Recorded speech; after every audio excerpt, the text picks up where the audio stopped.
Hello friends, welcome to my YouTube channel learn with Yogesh. तो friends, आज के इस वीडियो में हम लोग बीएससी सेकेंड ईयर के सेकेंड फिजिक्स ऑप्टिक्स के chapter resolving power of optical instruments and Fraunhofer diffraction के कुछ मोस्ट इंपोर्टेंट एमसीक्यू क्वेश्चंस को देखने वाले हैं, जो कि बहुत ही इंपॉर्टेंट है फ्रेंड। क्योंकि फ्रेंड, इस चैप्टर से आपके एग्जाम में 3 से 4 क्वेश्चन जरूर बनेगा। ठीक है, जो आपका एग्जाम होने वाला है इंप्रूवमेंट का, इस चैप्टर से 3 से 4 क्वेश्चन जरूर बनने वाला है। और फ्रेंड, बहुत से स्टूडेंट जो हैं इस चैप्टर को नहीं देखते हैं और वो जितने भी क्वेश्चन आता है नहीं कर पाते हैं। तो प्लीज़ आप लोग ऐसा मत करिएगा, इस चैप्टर को ध्यान से देखिएगा, क्योंकि इस चैप्टर से 4 से 5 क्वेश्चन जरूर बनेगा। ठीक है ना, 3 या 4 नहीं तो 5 जरूर बनने वाला है। ठीक है ना, तो प्लीज़ आप लोग इस वीडियो को लास्ट तक देखिएगा। और फ्रेंड, इस वीडियो में हम लोग 2 चैप्टर को कवर करेंगे। पहला आपका है resolving power of optical instrument और दूसरा है फ्राउनहोफर डिफ्रैक्शन। ठीक है, तो अगर चैनल पर नए हैं तो चैनल को सब्सक्राइब करके बेल आइकन को प्रेस कर लीजिएगा, ताकि और भी वीडियो मैं अपलोड करूं तो उसका नोटिफिकेशन आपको मिलता रहे। ठीक है, तो चलिए हम लोग वीडियो को शुरू कर देते हैं। The criterion for limit of resolution of an optical instrument was given by Fresnel, Fraunhofer, Thomas young, Lord relay. तो फ्रेंड देखिए, इसका जो करेक्ट आंसर है ये है आपका लॉर्ड रिले। ठीक है ना, अगर आप लोग अच्छे से पढ़े होंगे तो आपको याद होगा। ठीक है ना, तो D is the correct answer. फिर देखिए आपका सेकंड कह रहा है figure represents the diffraction pattern of 2 nearby point objects. The objects are, तो फिर देखिए, well resolved, not resolved, just resolved, uncertain। तो फ्रेंड, इसका जो राइट आंसर है ये है वेल रिजॉल्व। ठीक है ना, is the correct answer, well resolve. फिर देखिए आपका थर्ड कह रहा है, बहुत ही इंपॉर्टेंट है फ्रेंड, थर्ड नंबर क्वेश्चन। ठीक है ना, इसको ध्यान से देखिएगा। The limit of resolution of telescope for circular aperture, diameter d of objective lens and light wavelength lambda is। तो फ्रेंड, ये आपका होता है B number 1.22 lambda upon D. ठीक है ना, अगर आप लोगों ने पढ़ा होगा रिजॉल्विंग पावर ऑफ टेलीस्कोप, तो ये आपको उसमें फार्मूला जरूर दिखाई दिया होगा। ठीक है ना, तो ये डायरेक्ट फार्मूला है और ये बहुत ही इंपॉर्टेंट है। ठीक है ना, तो इसको आप लोग ध्यान से देख लीजिएगा। जो इसका करेक्ट आंसर है ये है 1.22 लैम्डा अपॉन डी। फिर देखिए आपका फोर्थ नंबर कह रहा है कि if n is the number of rolling, ठीक है ना, in the grating, n is the order of spectrum and lambda the wavelength of light used, the resolving power of grating lambda upon D lambda is. तो ये कौन सा होगा friend इसका correct answer? तो ये आपको हो जाएगा बी नंबर n। ठीक है ना, B is the correct answer. ये हो जाएगा आपका जो n है इसका मल्टीप्लाई कर देंगे ऑर्डर से। ठीक है ना, तो n आपका हो जाएगा करेक्ट आंसर। ठीक है, फिर देखिए आपका 5 नंबर को आ रहा है, तो sodium yellow doublet has wavelength 589 nanometer and 589.6 nanometer. The resolving power of grating to resolve these lines is. Friend देखिए, आप लोगों ने पढ़ा होगा रिजॉल्विंग पावर ऑफ ग्रेटिंग। ठीक है, तो उसमें एक फार्मूला आता है और उस फार्मूले पर आप लोग ये जब उसको पुट करके रखेंगे, जितना भी मान दिया गया है, तो आपका करेक्ट आंसर आ जाएगा 982। ठीक है ना, तो B is the correct answer 982। आप लोग इसको ध्यान से देख लीजिएगा एक बार। ठीक है ना, फिर देखिए आपका नेक्स्ट कह रहा है 6 नंबर कि in order to increase the resolving power of a telescope it is necessary to. तो फिर देखिए बहुत ही इंपॉर्टेंट क्वेश्चन है 6 नंबर। ठीक है ना, अगर आप लोगों ने पढ़ा होगा रिजॉल्विंग पावर ऑफ टेलीस्कोप, तो आप लोगों ने उसमें देखा होगा कि किस कंडीशन में जो होता है कि इसका रिजॉल्विंग पावर जो है इंक्रीज करता है। ठीक है ना, तो फिर देखिए मैं आपको बता देता हूँ, इसका जो करेक्ट आंसर है ये आपका है increase diameter of objective lens. ठीक है ना, सी इज़ द करेक्ट आंसर। यानी फ्रेंड, जो ऑब्जेक्टिव लेंस है उसका जो डायमीटर है उसको हम लोग इंक्रीज करेंगे तो जो रिजॉल्विंग पावर ऑफ टेलीस्कोप है ये बढ़ जाएगा। ठीक है ना, ये आपका कंडीशन है। ठीक है ना, फिर देखिए आपका 7 नंबर कह रहा है कि plane transmission diffraction grating has 4000 lines in all with grating element 12.5 × 10⁻7 meter. The maximum resolving power for which it can be used in the range of wavelength 500 nanometer. तो फ्रेंड देखिए, एक क्वेश्चन बहुत ही important है। ठीक है ना, ये क्वेश्चन बहुत ही इंपॉर्टेंट है। ठीक है, ऐसा क्वेश्चन आपके एग्जाम में जरूर देखने को एक मिलेगा। ठीक है, देखिए इसको कैसे करते हैं। आप लोगों ने पढ़ा होगा रिजॉल्विंग पावर ऑफ ग्रेटिंग, उसमें एक फार्मूला आता है n = a+b sin theta by lambda. ठीक है ना, तो ये कह रहा है मैक्सिमम। ठीक है ना, मैक्सिमम रिजॉल्विंग पावर के लिए जो साइन थीटा का मैक्सिमम वैल्यू होता है ये क्या होता है? 1 होता है। तो इसको हम लोग इसके जगह पे हम लोग 1 को पुट कर देंगे तो ये हो जाएगा n equal to a plus B by lambda, ठीक है ना। अब देखिए a प्लस बी आपका दिया है 12.5 जोड़ 10 ऊपर -7 ये दिया है, फिर दिया है आपका लैम्डा 500 नैनोमीटर। तो जब इसको पुट करेंगे ना, तो जब पुट करेंगे तो ये आपका n की वैल्यू आ जाएगा, ठीक है ना। और देखिए फ्रेंड, जो कैपिटल N है, कैपिटल N इसका वैल्यू दिया है 4000 लाइन, ठीक है ना। तो जो ग्रेटिंग का होता है रिजॉल्विंग पावर, ये होता है आपका n इंटू कैपिटल N, ठीक है ना। तो जब इसको मल्टीप्लाई करेंगे तो आपका राइट आंसर आएगा सी नंबर 10,000, ठीक है ना। तो सी इज़ द करेक्ट आंसर, इसको आप लोग अच्छे से कर लीजिएगा। देखिए आपका अगला नंबर 8 नंबर कि on what factors does the angular dispersion D theta upon D lambda of a plane transmitting grating depend, ठीक है ना। ऑर्डर ऑफ स्पेक्ट्रम, दूसरा है ग्रेटिंग एलिमेंट, तीसरा है cos theta. The correct answer using the following code is, ठीक है ना। तो इस किस पे डिपेंड करता है, इसमें बताना है।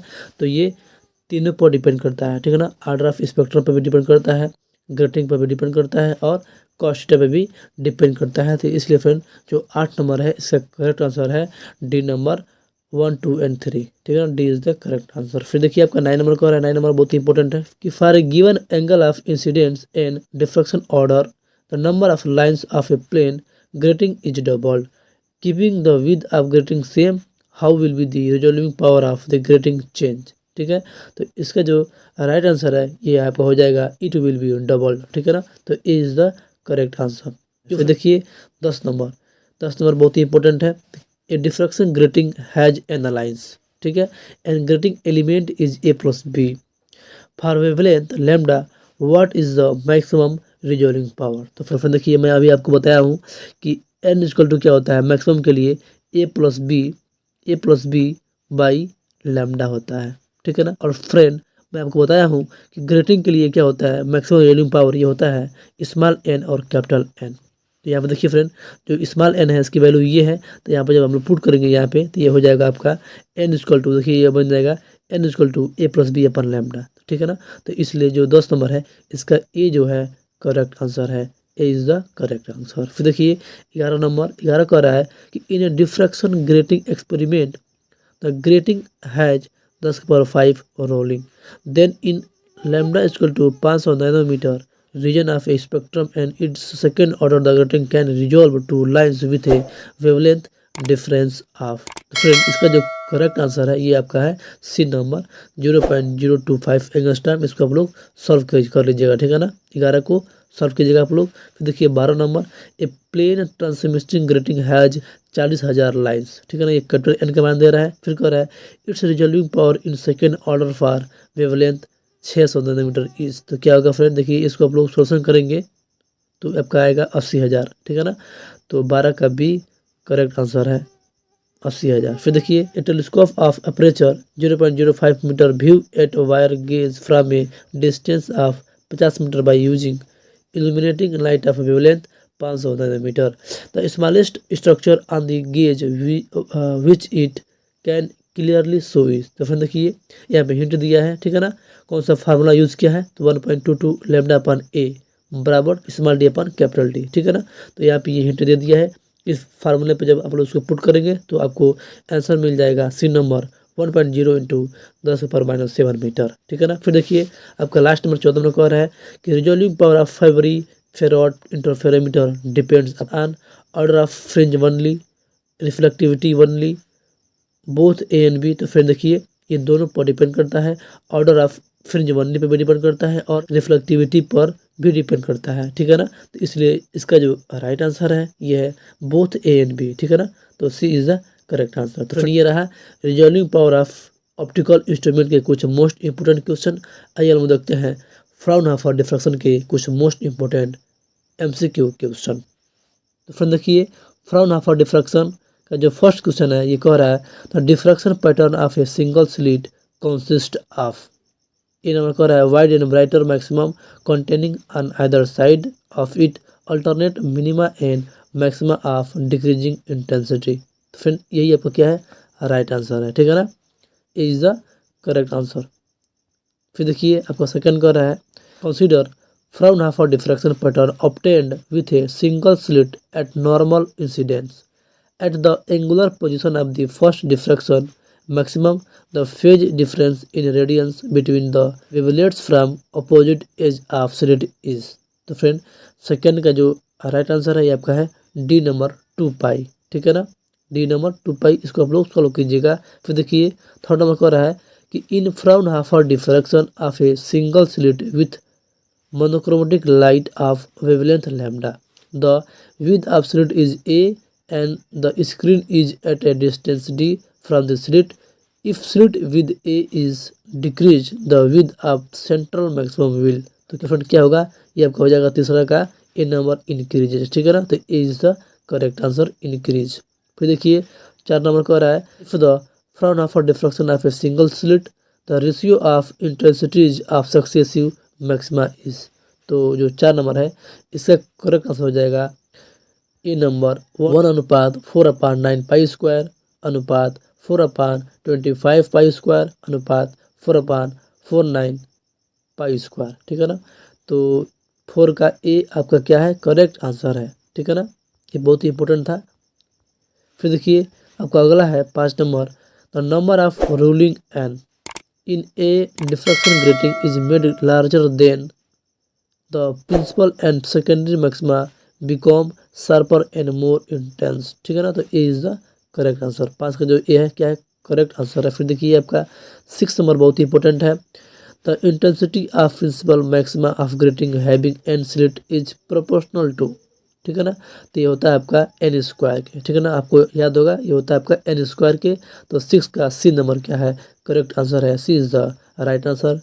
फिर देखिए 7 नंबर कह रहा है in a double slit diffraction pattern several dark and bright bands are seen for what path difference are the dark bands formed, ठीक है ना, तो 7 नंबर का जो ना डी नंबर है ना ये आपका करेक्ट आंसर है odd multiple of half wavelength, ठीक है ना, odd multiple of half wavelength is the correct answer, यानी डी जो है आपका करेक्ट आंसर है। फिर देखिए 8 नंबर कह रहा है 8 नंबर कि Fraunhofer diffraction pattern of multiple identical parallel slit is obtained if number of slit is decrease keeping the total aperture with the slit size constant how are the fringe affected. First कह रहा है the fringes become brighter, second कह रहा है the fringes become less brighter, third कह रहा है the fringes become broader, चौथा कह रहा है द फ्रिंज बिकम शॉर्टर। तो फिर देखिए जो फ्रिंज है ना ये आपका हो जाएगा आपका ज़्यादा चमकीला यानी ब्राइटर, और आपका जो फ्रिंज है ये छोटा हो जाएगा यानी शॉर्ट हो जाएगा, ठीक है ना। तो जो ये है 1 और 4 ये आपका करेक्ट आंसर है, यानी फ्रिंज जो है ये आपका बहुत ज़्यादा चमकीला हो जाएगा और इसकी जो लेंथ है वो शॉर्ट हो जाएगी, ठीक है ना। तो जो ये बोल रहा है 4 नंबर, तो 1 और जो 4 है ये करेक्ट आंसर है, ठीक है ना। तो फिर देखिए आपका 9 नंबर कह रहा है in transmission grating the transparent and opaque strips are of equal with the absent order are, ठीक है। तो फ्रेंड 9 नंबर का जो बी होता है ना ये इवन होता है, ठीक है ना, ध्यान से देखिएगा बहुत ही इंपॉर्टेंट क्वेश्चन है 9 नंबर, ठीक है ना, तो ये होता है even, B is the correct answer. फिर देखिए 10 नंबर कह रहा है कि the single slit Fraunhofer diffraction arrangement is completely inserted in water the fringe system. तो फ्रेंड क्या हो जाएगा, कॉन्ट्रैक्ट हो जाएगा, ठीक है ना, B is the correct answer. तो फ्रेंड ये रहा कुछ most important MCQ question Fraunhofer diffraction का, ठीक है ना। और फ्रेंड अगर चैनल पर नए हैं तो चैनल को सब्सक्राइब करके बेल आइकन को प्रेस कर लीजिएगा ताकि मैं और भी वीडियो अपलोड करूं तो आप लोग का उसका नोटिफिकेशन मिलता रहे। तो फ्रेंड चलिए मिलते हैं नेक्स्ट वीडियो में। नेक्स्ट वीडियो में हम लोग जितना भी चैप्टर बचा है उसका एमसीक्यू को कवर करेंगे, ठीक है। तो चलिए मिलते हैं नेक्स्ट वीडियो में, तब तक के लिए जय हिंद, धन्यवाद।